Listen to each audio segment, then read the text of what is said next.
In this video, I'll be going over how to add mixed numbers. Here's an example. When adding mixed numbers, we want to first align the whole numbers and the fractions. So we will write it out like this.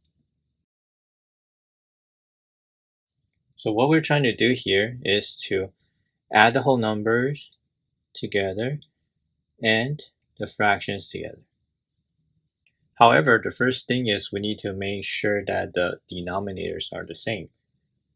To get the greatest common factor, we could look at the number 7 and then look at the number 2. To get the denominator the same, we could simply times 7 by 2 and 2 by 7. So here we can go ahead and times 2.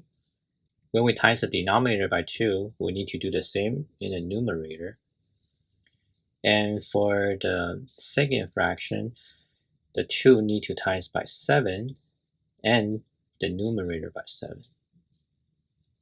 So if we rewrite this, we will have 4, 6, 14, plus 3, 7, 14.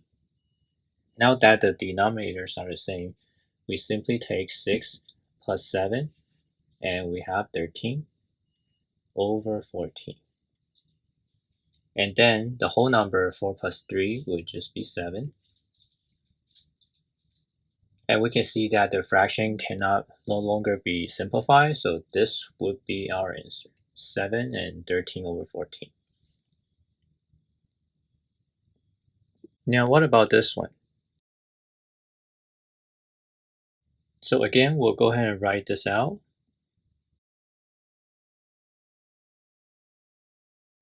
And we're going to go ahead and look for the greatest common factor. Here we have 5 and 10. So we can see that 5 would need to times by 2. And then the 10 would need to times by 1. So we can go ahead and times 5 by 2. The numerator also by 2. And 10 will be by 1 and 7 will be by 1. And to rewrite this, we will have 8.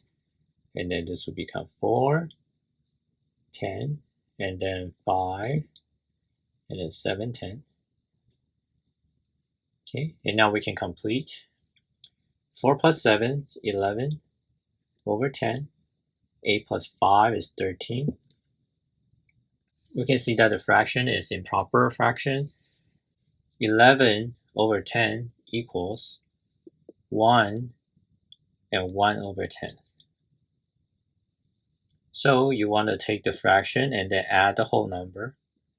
And our final answer will become 14 and 1/10. So these two are examples of how you would add mixed numbers. We also have videos on how to subtract mixed numbers as well as multiplication and division. And you can find them in the comment section of this video. Thank you for watching.